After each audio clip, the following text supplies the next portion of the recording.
hudal linnas wa bayyinatin minal huda wal furqan. Wa qala inna anzalnahu Qur'anan Arabiyyan la'allakum ta'qilun. Baik saudara-saudara para jamaah pengajian KM3 yang dirahmati oleh Allah, pada malam hari ini kita alhamdulillah diberi kekuatan jasmani rohani, kekuatan iman dan Islam, sehingga kita dapat melaksanakan kajian rutin kita setiap Sabtu malam Ahad ya, dengan berbagai macam tema kajian. Pada malam hari ini kita kajian tentang tafsir Al-Quran ya, atau ya di awal-awal ini masih ilmu tafsirnya dulu atau ulumul Qurannya dulu ya. Baru nanti kita masuk kepada tafsir dengan menggunakan kitab Tafsir An-Nabawi. Nah, judul kita pada malam hari ini Al-Quran wa Lughatul Arab. Al-Quran wa Lughatul Arab. Al-Quran dan bahasa Arab. Sepertinya judulnya biasa-biasa saja, tapi ini sangat penting untuk kita ketahui. Ya, karena di dalam surat Yusuf yang saya baca tadi, Allah mengatakan, Inna anzalnahu Qur'anan Arabiyyan la'allakum ta'qilun. Inna anzalnahu, sesungguhnya kami Allah menurunkan Al-Quran itu Qur'anan Arabiyyan, sebagai bacaan, sebagai pedoman, sebagai ya yang berbahasa Arab. Qur'anan Arabiyyan, Quran yang berbahasa Arab. Nah, kemudian diikuti dengan la'allakum ta'qilun, agar kalian menggunakan akal, agar kalian memahami, agar kalian memikirkannya. Nah, di dalam kitab Mukhtasarul Itqan fi Ulumil Quran ini disebutkan ya, berkaitan dengan bahwa Al-Quran itu berbahasa Arab. Ternyata para imam yang dimaksud di sini adalah imam ahli ilmu Al-Quran ya. Ikhtalafa al-imam ya. Jadi para imam itu berselisih, berbeda pendapat fi wuqu'il mu'arrab, adanya kata-kata yang diserap menjadi bahasa Arab. Mu'arrab itu kata-kata asing yang diserap menjadi bahasa Arab di dalam Al-Quran. Di Al-Quran itu ada kata-kata asing yang menjadi serapan dalam Al-Quran. Ada yang mengatakan begitu, tapi ada yang tidak. Maka di sini disebutkan ikhtalafa al-a'immatu fi wuqu'il mu'arrabi fil Quran. Jadi para imam ahli Al-Quran tentunya berselisih pendapat atau berbeda pendapat tentang adanya al-mu'arrab, istilah-istilah yang diarabkan atau yang diserap menjadi bahasa Arab fil Quran, di dalam Al-Quran. Nah, tapi disebutkan di sini wal aksarun, tetapi yang paling banyak, yang mayoritas adalah berpendapat ala adami wuku'ihi fihi, berpendapat bahwa di dalam Al-Quran itu tidak ada kata-kata yang mu'arrab. Adanya semuanya ya bahasa Arab asli gitu ya, bahasa Arab. Kenapa? Karena dikaitkan dengan kalam Allah, firman Allah Ta'ala yang tadi sudah saya baca, yaitu surat Yusuf ayat 2. Qur'anan Arabiyyan, inna anzalnahu Qur'anan Arabiyyan. Sungguh kami telah turunkan Al-Quran itu Qur'anan Arabiyyan, Quran yang berbahasa Arab, la'allakum ta'qilun. Wa qauluhu subhanahu wa ta'ala, dan juga firman Allah Ta'ala di dalam ayat yang lain, yaitu di dalam surat Fussilat ayat 44, di mana Allah mengatakan walau ja'alna Qur'anan a'jamiyan laqalu laula fussilat ayatuhu a'jamiyun wa arabiyyun.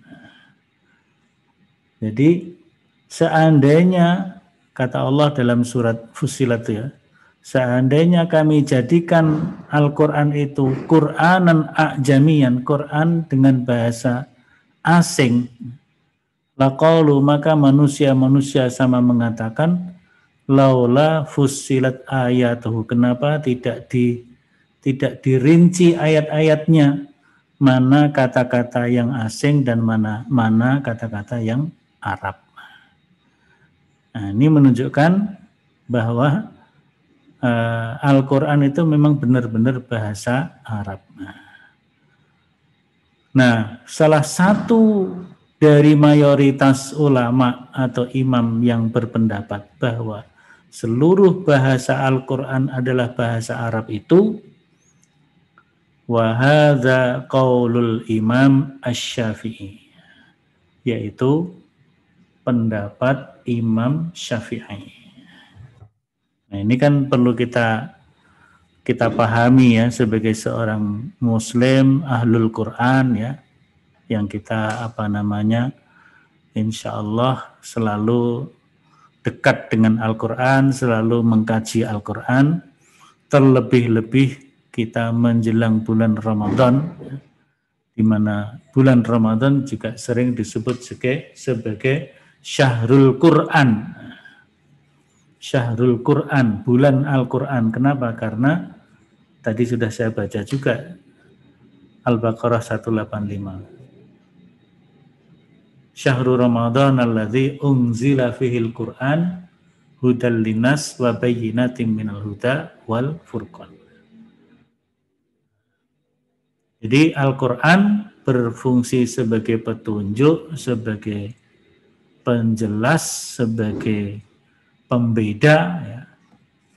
Jadi Al-Quran itu disebut sebagai penjelas, berarti ayat yang satu dengan yang lainnya atau bagian Al-Quran yang satu kepada bagian yang lainnya itu saling menjelaskan. Sehingga ada seorang ulama yang mengatakan yufassirul Quran ba'duhu ba'dan. Yufassirul Quran ba'duhu ba'dan. Jadi Al-Quran itu saling menafsirkan bagian yang satu kepada bagian yang lain. Sebagai contoh yang paling jelas, kalau kita baca Al-Fatihah ya, ada ihdinas siratal mustaqim. Apa itu siratal mustaqim?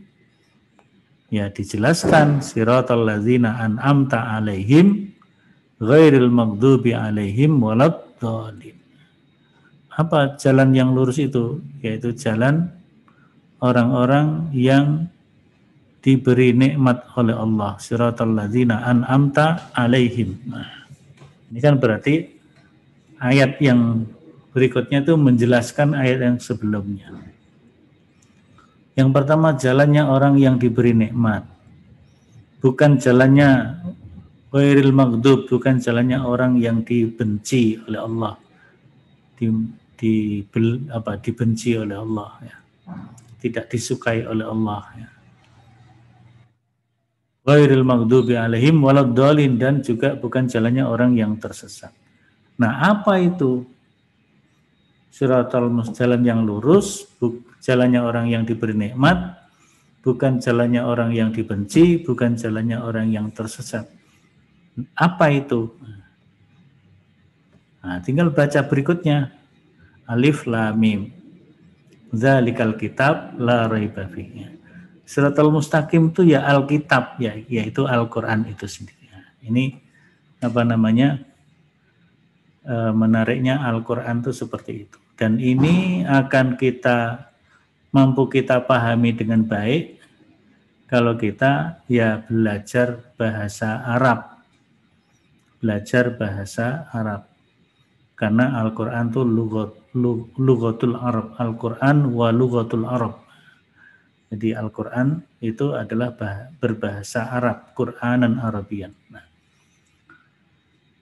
berikutnya juga disebutkan di sini dalam kitab ini, waqala Ibnu Jarir. Jadi Ibnu Jarir dalam hal ini adalah Ibnu Jarir At-Tabari, penulis kitab tafsir At-Tabari.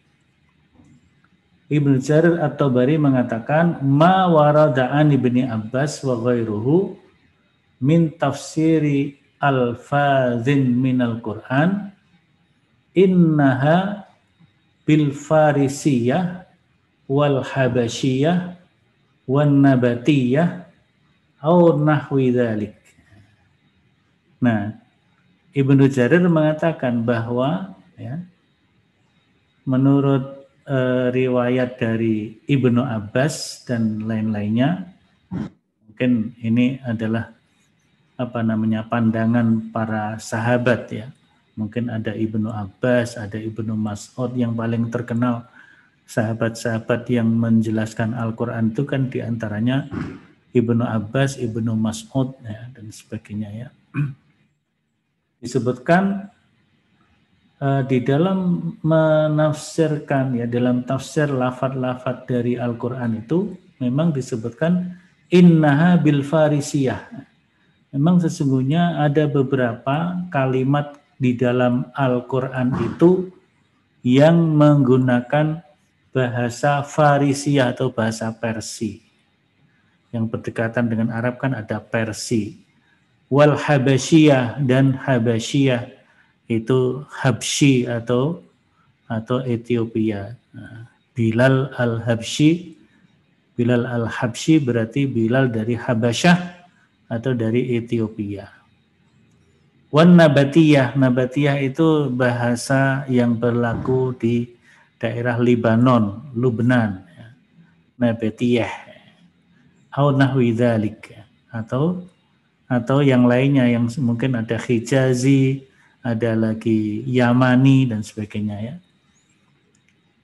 Tapi di sini disebutkan innama ittafaqa fiha tawaradal lughat fatakallamat biha al-Arab wal Fars wal Habasyah bil lafzin wahid. Akan tetapi disepakati di dalamnya bahwa adanya bahasa-bahasa tersebut ya, fatakallamat kemudian orang Arab itu berkata, fatakallamat biha al-Arab, maka orang-orang Arab itu berbicara ya, kadang-kadang memang ada unsur farsnya, bahasa farsnya, bahasa Persinya, ada al-Habasyahnya dan lain-lainnya, bilafzin wahid, dengan lafadz yang satu. Artinya memang ada unsur Farisiyah, Habasyiyah, Nabatiyah dan sebagainya itu. Tapi itu semuanya adalah masih dalam satu rumpun bahasa Arab. Satu rumpun bahasa Arab. Ada yang mengatakan wakila ya, dan dikatakan juga wakila bal kana lil arabil aribah allati nazalal qur'anu bi lughatihim ba'da mukhalatati sairil alsin fi asfarihim fa'allaqat min lughatihim alfazan ghayyarat ba'duha bin nuksi min khurufiha wasta'malatha fi ash'ariha wa muhawaratiha hatta jarat majral arab al-fasih wa waqa'a biha al-bayan wa ala hadzal haddi nazala bihal Qur'an.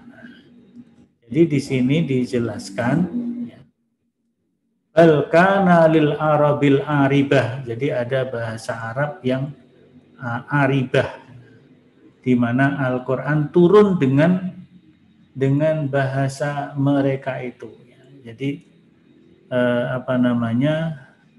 bahasa Arab itu memang ada suku-suku bahasa, ada dialek-dialek. Mungkin ada Mesir, ada tadi Farsi, ada versi yang bercampur dengan versi, ada Habasyah, ada Yaman, ada Hijaz dan sebagainya dan sebagainya. Jadi di sini kemudian ya Al-Qur'an turun dengan bahasa yang seperti itu ya. Al-Arab al-Aribah. Nah, kemudian campurlah ya menjadi satu ucapan ya, satu berbagai model pengucapan tadi sairil alsin ya, tercampur ya, sehingga di sana mungkin akan terjadi an-nuqsi min hurufiha, ada kurang hurufnya ya, dengan mengurangi hurufnya atau mungkin menambahinya ya. Sehingga kemudian bahasa-bahasa itu dipakai juga oleh orang-orang Arab di dalam syair-syair mereka dan juga di dalam percakapan mereka ya, dalam dialog mereka, sehingga semua unsur-unsur bahasa itu kemudian berlaku sebagai bahasa Arab yang fasih, bahasa Arab yang resmi ya.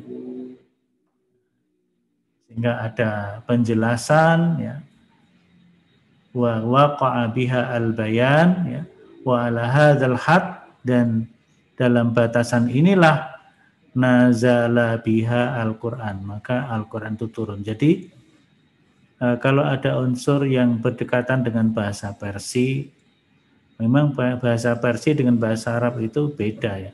Tapi ada unsur Persinya, ada unsur Habasyahnya, Etiopianya, ada unsur Nabatiyahnya, yaitu Libanonnya ya. Ada unsur bahasa-bahasa yang lain, Hijaz. Kalau Hijaz ini mungkin yang asli Arab, kira-kira begitu ya. Maka itu semua adalah bagian dari Qur'anan Arabiyan.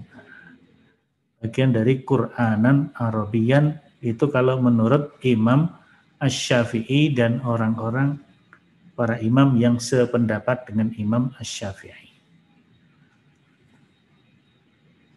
Maka di dalam Al-Quran sering kita temukan ya, misalnya ada kata-kata isri ya. Dalam Al-Quran ada isri itu di surat apa itu ya? Di surat Ali Imran ayat 81. Isri maknanya adalah ahdi. Nah, ahdi itu bisa ahdi itu pada masaku atau perjanjianku. Nanti kita lihat ayatnya ya. Isri bimakna ahdi itu adalah kata yang berasal dari nabatiyah, bin nabatiyah. Nabatiyah itu bahasa yang salah satu bahasa yang berlaku di daerah Libanon. Daerah Libanon. Misalnya ada juga awab, ya, kata awab itu di dalam surat Shad ya, dalam surat Shad ada kata awab. Awab artinya al-musabbih yaitu orang-orang yang memahasucikan Allah. Nah, awab itu bimakna al-musabbih itu adalah bilisanil habasyah. Jadi itu berasal dari bahasa Habsyi. Nah, Bilal itu muadzinnya Nabi kan berasal dari Al-Habsyi. Bilal Al-Habsyi. Artinya Habasyiyah pun merupakan rumpun dari bahasa Arab. Sehingga Quran ya tetap Qur'anan Arabiyan. Ini juga termasuk bagian dari memahami alfazul Qur'annya, fahmu lafzil Qur'annya, fahmu alfazil Qur'an, di mana alfat itu, lafat itu ada berasal dari unsur-unsur dari bahasa, pembentuk bahasa Arab. Bahkan mungkin yang dianggap keluar dari rumpun Arab pun dianggap sebagai Qur'anan Arabian. Misalnya di dalam Al-Quran itu kan ada kalimat kirtos, kirtos. Kirtos itu kertas itu bahasa mana? Ya mungkin bahasa Indonesia atau bahasa Melayu ya. Nah, karena di dalam Al-Quran surat Ibrahim ayat 4 Allah juga mengatakan wa ma arsalna mir rasulin illa bilisani qaumihim. Nah, jadi Al-Quran itu karena Nabi diutus dengan bahasa kaumnya, ya, ada kaum yang berasal dari Melayu, ya, ada bahasa Kirtos di dalam Al-Quran. Nah, ini salah satu pandangan seperti itu. Kemudian ada kalimat Al-Hawariyun, ini dalam surat Shaf diantaranya ya. Surat Shaf ayat terakhir itu ya ayyuhalladzina amanu kunu ansarallah kama qala Isa bin Maryam lil hawariyin. Hawariyin atau hawariyun, kalau ini hawariyun berarti berada di dalam surat Ali Imran ayat 52. Hawariyun artinya al-ghassalun. Ghassalun, orang yang mensucikan ya, yang membersihkan, mensucikan. Jadi di situ bin nabatiyah. Hawari itu berasal dari bahasa Libanon atau Nabatiyah yang menjadi salah satu unsur bahasa Libanon. Memang kalau kita mendengar orang Libanon tuh kalau ngomong-ngomong bahasa Arab juga lahjahnya agak beda dengan orang Arab ya. Nah, di Nabatiyah sendiri aslinya bukan Hawariyun tapi Hawariyun. Jadi tadi di sebelum paragraf ini kan disebutkan mukhalatoh. Mukhalatotu sairil alsin, karena bercampur berbagai unsur pembentuk bahasa itu termasuk nabatiyah ya, maka terjadi pengurangan huruf atau mungkin pergantian huruf ya. Kalau ini pergantian dari hawari menjadi hawari. Ini contoh-contohnya ya. Nah, termasuk ar-rogim ya. Ar-rogim, kemudian rohwa. Itu kalau ar-rogim berasal dari bahasa Rum, kalau rohwa itu berasal dari bahasa nabat juga, nabatiyah juga ya. Jadi ini contoh-contoh terjadinya percampuran berbagai macam dialek, unsur-unsur pembentuk bahasa Arab ya, pembentuk bahasa Arab yang kemudian dipakai oleh Al-Qur'an ya, dipakai Al-Qur'an. Nah, untuk membahas masalah ini ada sebagian ulama ya yang mencatat berbagai macam lafaz-lafaz Al-Qur'an yang dikatakan mu'arrabah ya, mu'arrabah. Di satu sisi ada yang mengatakan yang mu'arrabah, di sisi lain itu bukan mu'arrabah gitu ya. Tapi ada ulama yang menulis itu sebagai sebuah kitab bagian dari ulumul Quran yang tersendiri ya. Disebutkan di sini waqad ahsa ba'dul ulama wa sannafu fi alfazil Quran al-mu'arrabah kutuban mustaqillah. Jadi mereka menyusun kitab tersendiri. Jadi ini menjadi cabang ilmu tersendiri ya. Cabang ilmu Al-Qur'an yang membahas tentang bahasa Al-Qur'an yang berasal dari unsur-unsur pembentuk bahasa Arab yang ada di sekitar Semenanjung atau Jazirah Arab itu ya. Kemudian juga mereka mencari rujukannya, ya, mencari marojiknya, mencari asal-usulnya, ya, mencari asal-usul dari kalimat-kalimat atau lafaz-lafaz yang ada di dalam Al-Quran itu apakah dia berasal dari Farisia atau Rumia atau Nabatiyah atau Habasyiyah atau Barbaria atau Suryaniyah atau Ibroniyah, jadi ada yang dari Ibroni juga ya, atau Kiptia atau dari Mesir. Nah, jadi itu dari sisi itu, kalau Al-Quran mengatakan Qur'anan Arabiyan la'allakum ta'qilun, itu memang sudah sangat tepat ya. Jadi Al-Quran itu betul-betul mendorong kita untuk menggali ilmu, ya, menggali ilmu. La'allakum ta'qilun, betul-betul untuk menggali ilmu. Dari unsur-unsur pembentuk bahasanya kita diperintahkan untuk menggali supaya kita betul-betul memahami maqasidul Quran, ya.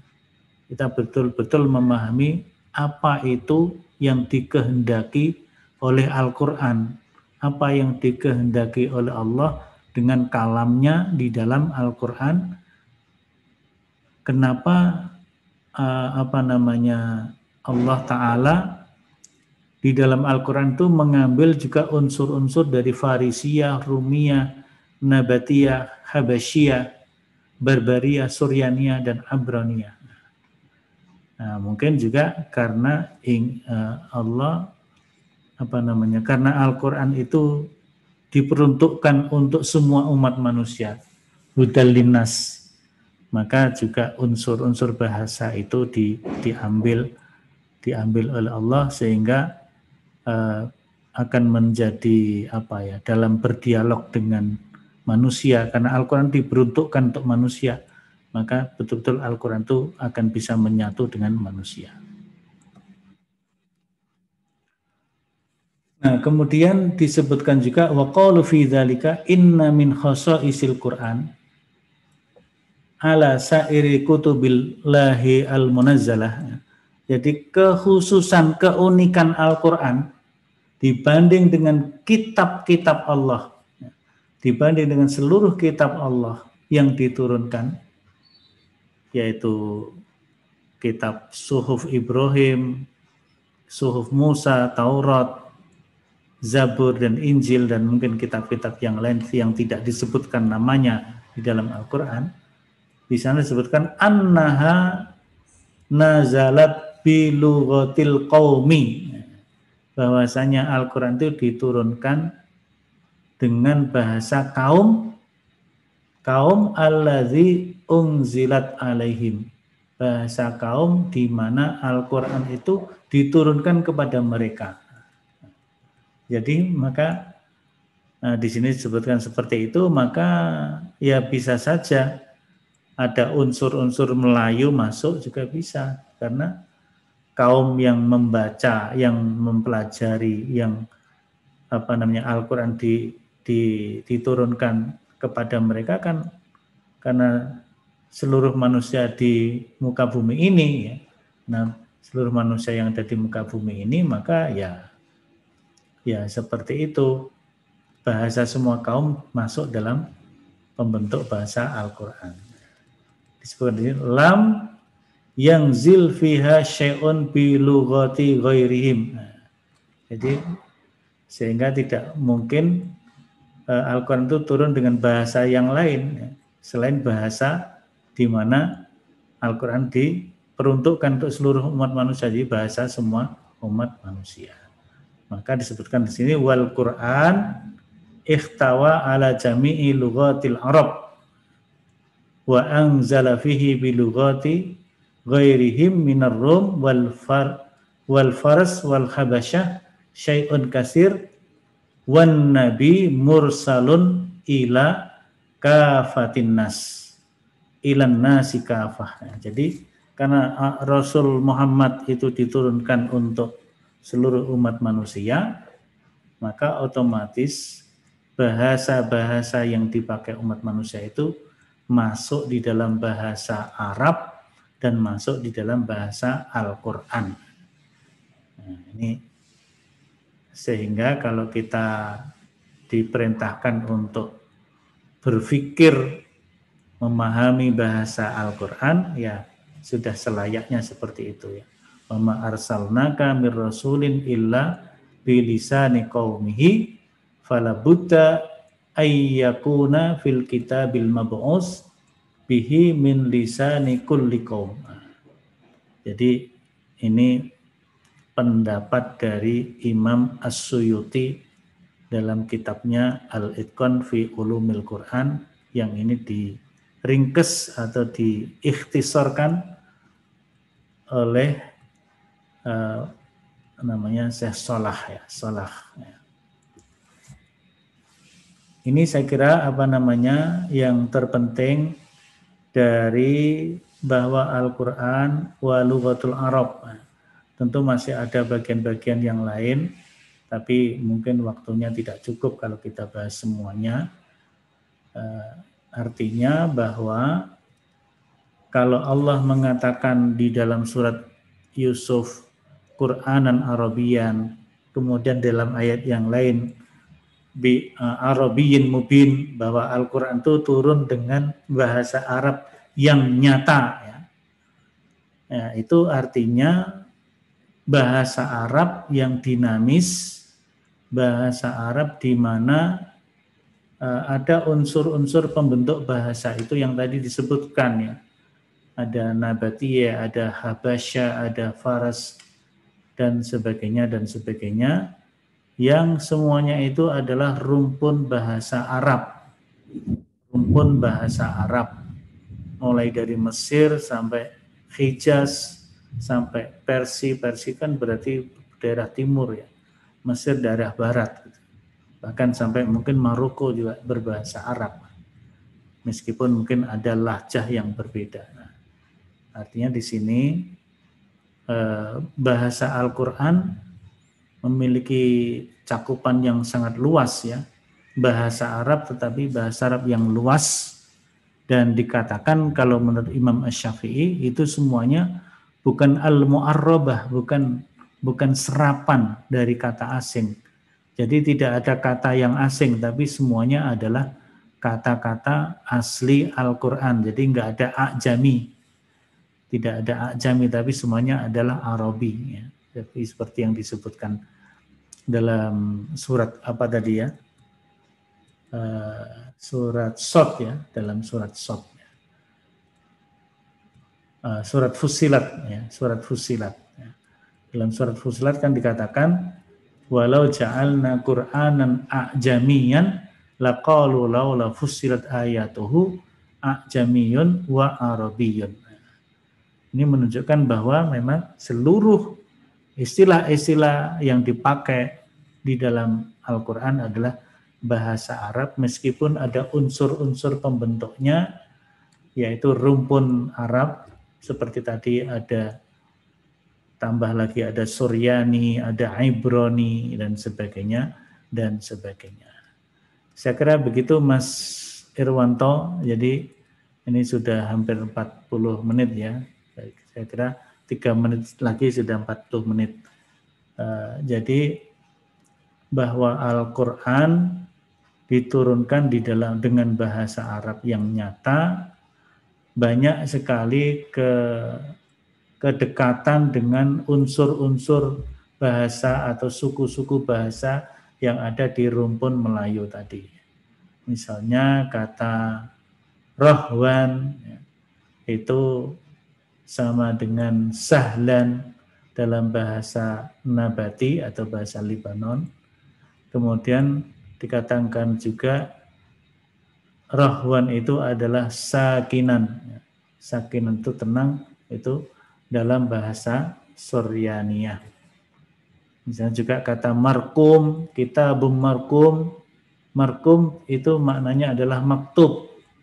Itu berasal dari bahasa Al-Abriyah. Al-Ibriyah jadi bahasa Ibrani. Kemudian juga Al-Firdaus. Ya, kita sering dengar kata-kata Firdaus, Jannatul Firdausi nuzulan. Dalam surat Al-Kahfi itu Firdaus bermakna bustan. Bustan itu berarti taman yang indah. Itu berasal dari bahasa Romawi. Nah, Romawi pun menjadi bagian dari pembentuk Qur'anan Arabian. Saya kira begitu. Terima kasih. Saya kembalikan kepada Mas Irwanto selaku host. Terima kasih. Assalamualaikum warahmatullahi wabarakatuh. Waalaikumsalam warahmatullahi wabarakatuh. Baik Ustadz, terima kasih Ustadz sudah menyampaikan. Ini sangat luar biasa Ustadz. Saya juga baru mengetahui juga ya bahwa Al-Quran itu merupakan bahasa asli, bahasa Arab. Nah, ini ada pertanyaan Ustadz. Nah, kan Al-Quran itu berbahasa Arab. Dari awal itu berbahasa Arab. Dan diturunkan pun juga Al-Quran itu di Arab Ustadz. Nah, apakah ada keistimewaan orang Arab sehingga Al-Quran itu diturunkan di Arab dan berbahasa Arab pula, seperti itu? Mungkin bisa dijelaskan Ustadz, ini ada pertanyaan. Ya, jadi apa namanya, Quran dipilih oleh Allah dengan bahasa Arab ya, dengan berbagai unsur pembentuknya yang sedemikian kaya tadi ya. Sehingga bahasa Al-Quran itu memiliki kekayaan yang khas dibanding dengan bahasa-bahasa yang lain. Contoh kalau dibandingkan dengan bahasa Indonesia, ya. Bahasa Indonesia itu banyak kurangnya. Ya misalnya kalau dalam bahasa Arab itu ada, kalau telah menuliskan kataba, sedang menulis yaktubu. Kalau dalam bahasa Indonesia kan menulis saja, tinggal ditambahi sedang, ditambahi telah kan gitu saja. Kemudian kalau buku, kitab, nah, kalau dalam bahasa Al-Quran, bahasa Arab kan kalau satu kitab kitabun, dua kitab kitabani, kitab yang banyak kutubun. Nah, kalau bahasa kita ya satu ya kitab, dua ya kitab, tiga ya kitab, banyak juga kitab, sama saja. Artinya itu kita menjadi tidak bisa membedakan itu sebenarnya. Nah, dengan bahasa Arab kita justru dengan satu kata itu sudah langsung bisa membedakan. Ini menunjukkan jumlah banyak atau jumlah sedikit. Sama-sama hanya satu kata sudah bisa kita pahami bahwa ini mengandung makna jumlah yang sedikit atau jumlah yang banyak. Kemudian juga di dalam bahasa Al-Quran, bahasa Arab itu ada kata-kata yang kalau diterjemahkan dalam bahasa Indonesia itu sama saja. Misalnya khair. Khair dalam bahasa Indonesia artinya baik. Nanti ada kata hasan, hasan juga artinya baik. Ada kata ma'ruf juga artinya baik.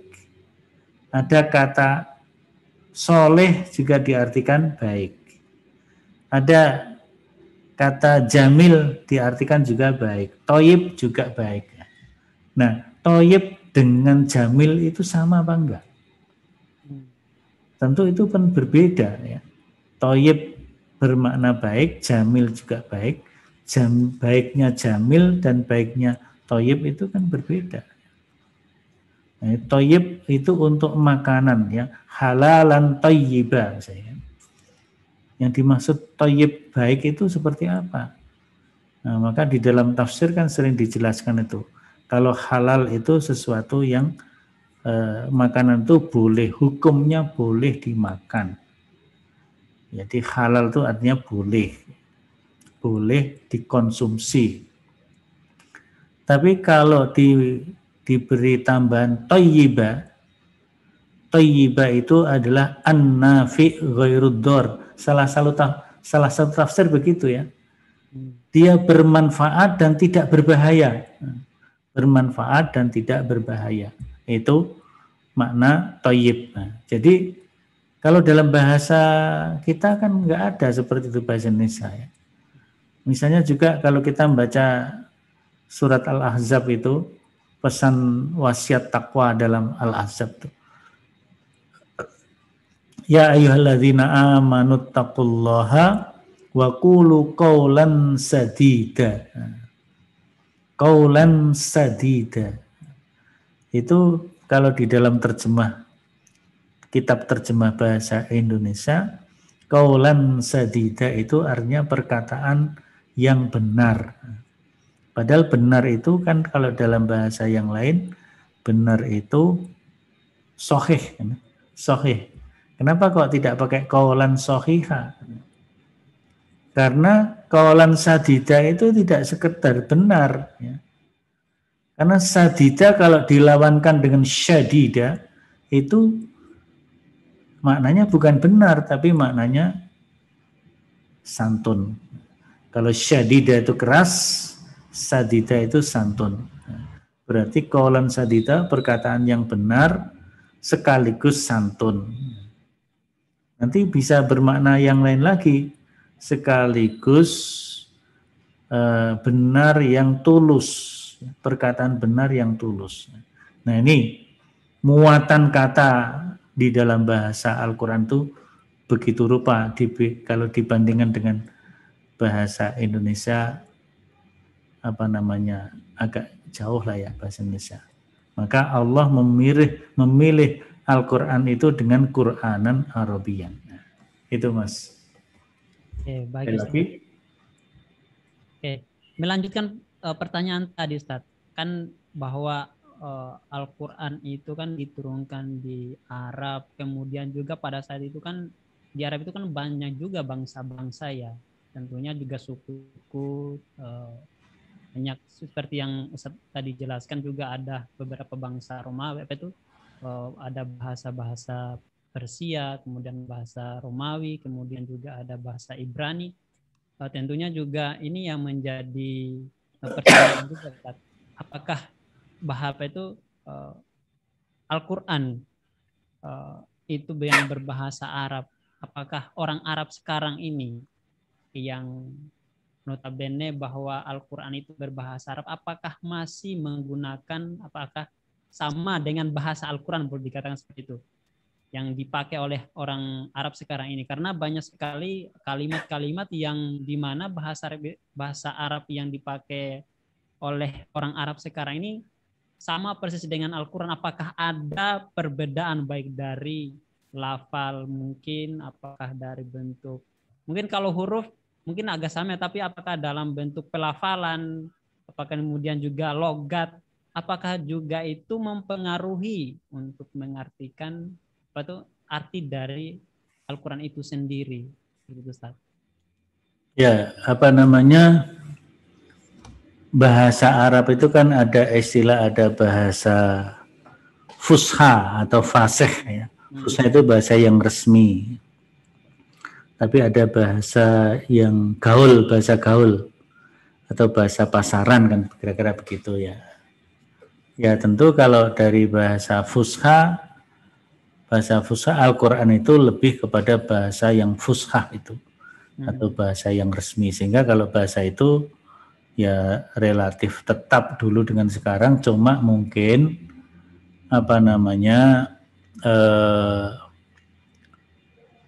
ada dinamika perkembangan bahasa itu bisa saja terjadi. Jadi itu bahasa yang dipakai oleh orang-orang Arab sekarang ya tergantung itu bahasa yang mana. Kalau bahasa fusha saya kira bahasa resmi, ada kesinambungan antara yang dulu dengan yang sekarang gitu ya. Meskipun mungkin ada sedikit perkembangan dinamika bahasa, semua bahasa itu ada perkembangan. Ada perkembangan. Bahasa Indonesia pun, bahasa Indonesia orang-orang tahun sebelum kemerdekaan, tahun 30-an, kalau kita baca buku-buku kuno itu kan bahasa Indonesianya kan juga beda dengan bahasa sekarangnya. Nah, bahasa Arab mungkin juga ada yang seperti itu, meskipun itu fusha. Apalagi kalau bahasanya bahasa yang gaul atau bahasa pasar, itu mesti sangat dinamis perkembangannya.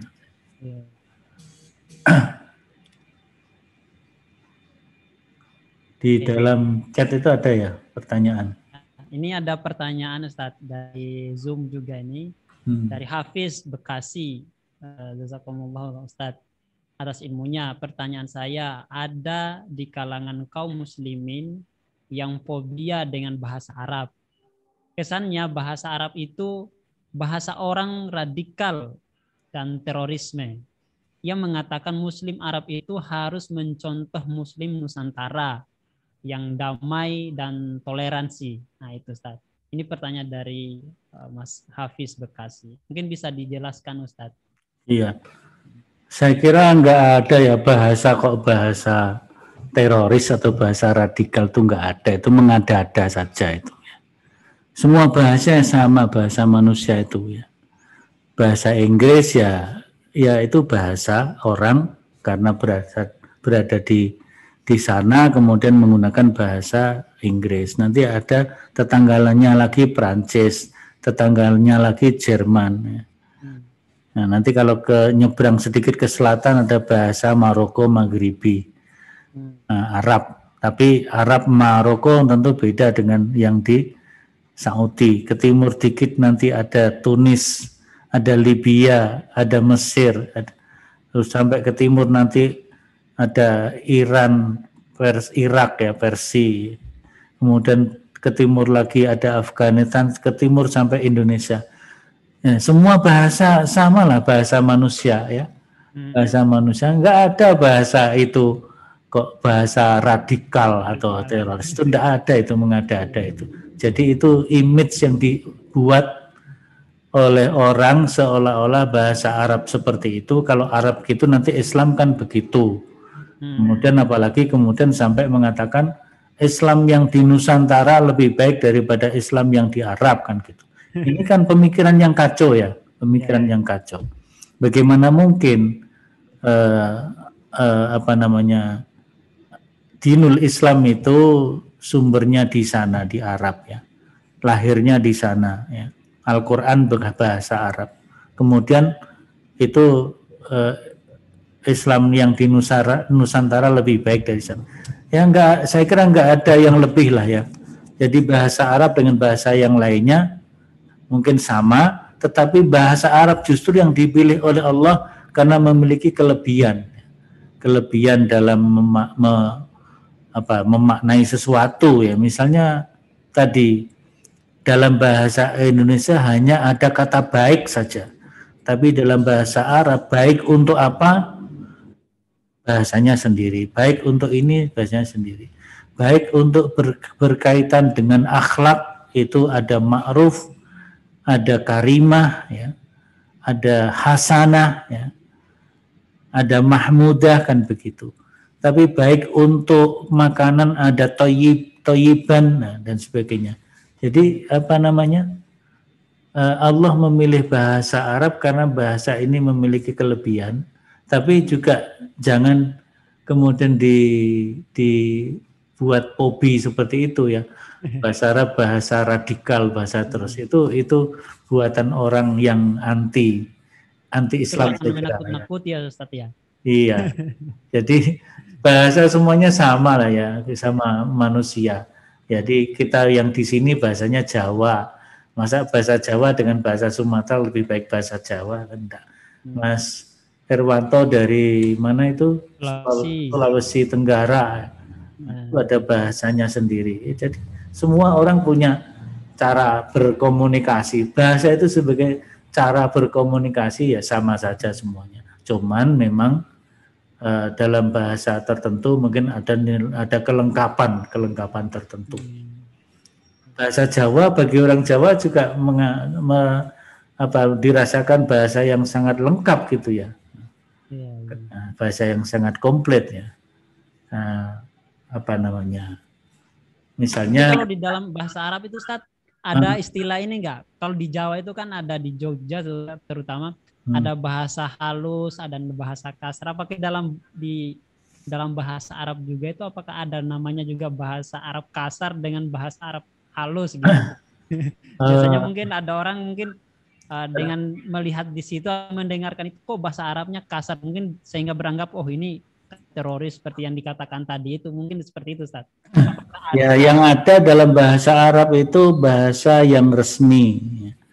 bahasa yang resmi, yang fushah ya, yang itu dipakai dalam mungkin bahasa-bahasa kesusastraan, bahasa-bahasa tentang komunikasi resmi antar negara, termasuk bahasa agama, itu adalah bahasa yang resmi. Tapi ada bahasa pasaran, bahasa kasar ya di dalam bahasa pasaran itu ya.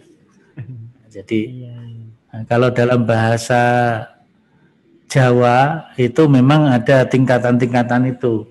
Justru bahasa Arab ini menerapkan yang egaliter ya, egaliter. Sehingga Allah pun dikatakan dia Allah. Kalau dalam bahasa Jawa kan apa? Piyambakipun, dheweke piyambakipun, itu kan ada bahasa apa namanya, tingkatan bahasa seperti itu ya. Nah, jadi mungkin bagi orang Jawa memang itu merasa itu kelengkapan bahasa Arab ya. Misalnya kalau mencuci ya, mencuci. Bahasa Indonesia mencuci. Bahasa Jawa itu ngumbah ya, ngumbah. Tapi itu kalau untuk mencuci baju ngumbah ngumbai ya, ngumbai berarti mencuci baju. Tapi kalau mencuci beras kan tidak ngumbah beras. Tidak ngumbah beras, tapi namanya mususi. Mususi itu mencuci beras. Itu kelengkapan bahasa Jawa misalnya seperti itu. Nah, bahasa Arab kira-kira juga punya kelengkapan yang seperti itu, tapi mungkin lebih dari bahasa Jawa. Oke. Ini lagi pertanyaan Ustadz. Ya. Dari Joni Santosa, PDM Pasuruan. Mohon dijelaskan Ustadz terkait ayat Al-Quran Arabia. Apa Al-Quran bagian dari rumpun bahasa Arab atau memang Al-Quran itu bahasa Arab? Ya tadi mungkin sudah dijelaskan di awal tadi, dan mungkin bisa dijelaskan lagi Ustadz terkait dengan kata Arabia tadi. Iya. Jadi Allah katakan inna anzalnahu Qur'anan Arabian. Jadi Al-Quran memang diturunkan dalam bahasa Arab. Jadi Al-Quran itu diturunkan dalam bahasa Arab, tetapi Al-Quran memasukkan unsur-unsur bahasa di rumpun Arab di sana. Ada mungkin Arab Habasyia, ada Arab Nabatiyah, ada Arab Kiptiyah itu Mesir, Arab Farasiyah itu Versi dan sebagainya.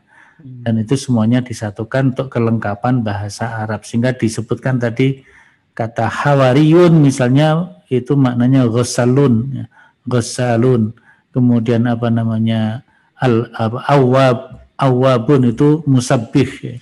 Itu berasal dari bahasa nabati dan sebagainya. Jadi apa namanya memang Quran diturunkan oleh Allah dalam bahasa Arab ya, supaya umat manusia itu mencari, memahami, mendalaminya. Karena bahasa Arab itulah bahasa yang memiliki kelebihan. Dan itu bisa kita rasakan kelebihannya ketika memaknai Al-Quran. Tidak mudah diterjemahkan ke dalam bahasa yang lain karena keterbatasan bahasa yang lainnya itu. Oke.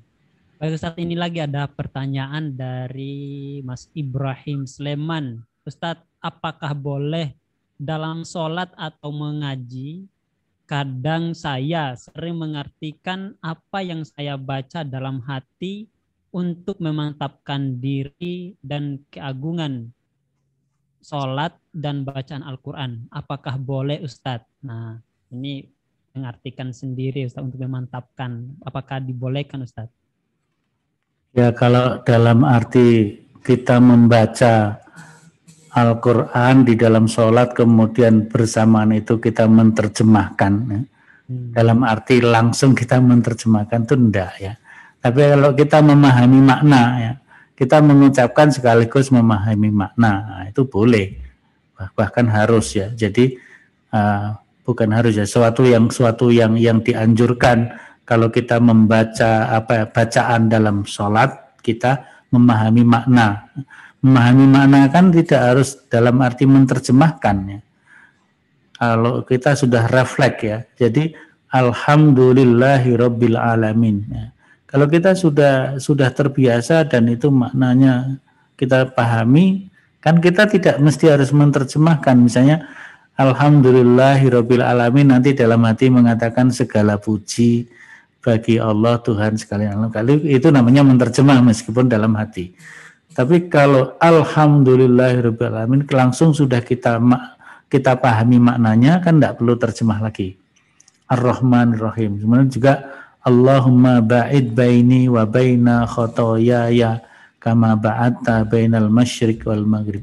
Di saat kita membaca itu sekaligus kita paham maknanya, bahwa maknanya adalah ya Allah, jauhkanlah aku, diriku dan dosa-dosaku seperti engkau menjauhkan antara timur dan barat. Jadi enggak usah membaca terus diterjemah, membaca terjemah begitu. Tapi kita langsung begitu membaca sekaligus memahami makna apa yang kita baca. Itu justru nilainya meningkat kebaikan di dalam sholat kita. Kalau kita sholat hanya membaca lafal-lafal doa itu, tapi kita nggak ngerti maknanya, membaca Al-Fatihah nggak ngerti maknanya, membaca ayat-ayat Al-Quran yang lain kita nggak tahu maknanya, insya Allah sholatnya sih tetap sah ya, tetapi karena kita nggak paham makna yang kita baca kan menjadi nilainya kurang. Jadi seperti itu.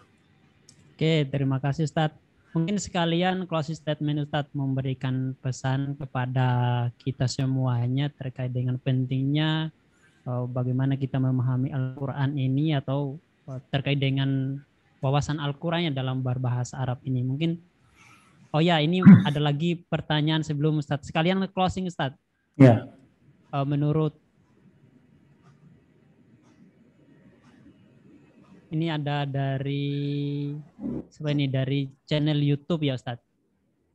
Bila dalam Al-Quran Allah menyebut kami, menurut Cak Nun adalah Allah beserta stafnya yaitu malaikat.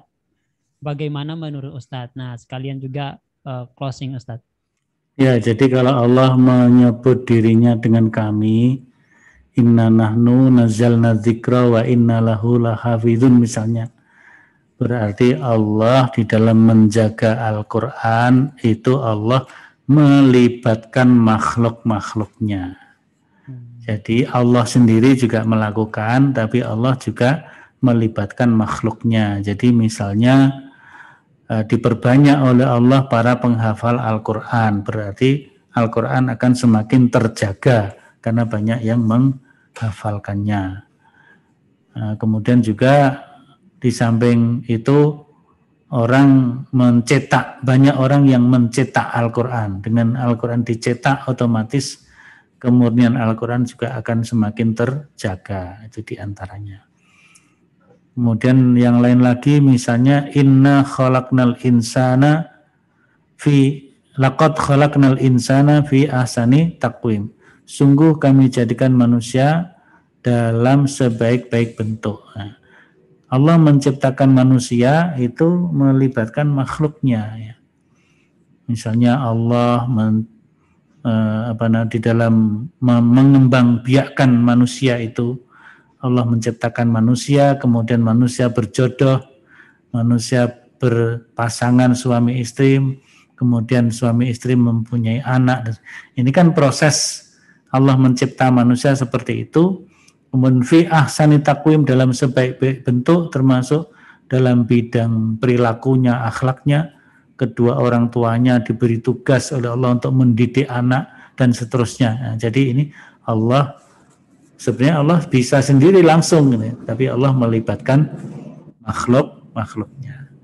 Nah, artinya kita ini sekaligus sebagai penutup ya, bahwa Al-Quran diturunkan oleh Allah dengan Arabiyyin mubin atau Qur'anan Arabiyan, itu suatu yang nyata bahwa kita harus belajar membacanya, belajar memahaminya, sampai kepada mendalami makna daripada Al-Quran itu sehingga Al-Quran bisa kita terapkan sesuai maksudnya. Nah, maka memang kita harus belajar bahasa Arab sesuai dengan ya kemampuan kita masing-masing. Maka Al-Quran pun memberi jalan keluar supaya kita bertanya kepada orang-orang yang memiliki ilmu. Fas'alu ahla dzikri in kuntum la ta'lamun. Itu salah satu cara belajar kita. Nah, di samping kita juga bisa belajar mandiri dalam hal tertentu, tapi tetap kita bertanya ketika kita mengalami kebuntuan, ketika kita belajar sendiri, supaya kita tidak tersesat. Maka kita diperintahkan fas'alu ahla dzikri, bertanyalah kepada orang yang ahli ilmu, in kuntum la ta'lamun, apabila kamu tidak mengetahui. Sehingga hadis Nabi mengatakan khairukum, sebaik-baik kamu, man ta'allamal Qur'an, barang siapa, yaitu siapa yang belajar Al-Quran tapi juga sekaligus wa'allamahu, dan mengajarkannya. Nah, jadi ada yang mengajar, ada yang belajar. Nah, dari situlah terjadi saling isi, saling mengisi, sehingga semuanya bisa memahami Al-Quran, menghayati sampai mengamalkan Al-Quran. Saya kira demikian. Mudah-mudahan yang kita bahas malam ini diberkahi oleh Allah sebagai ilmu yang bermanfaat, ilmun yuntafa'u bihi. Nasrun minallah wa fathun qarib. Kurang lebihnya mohon maaf. Assalamualaikum warahmatullahi wabarakatuh.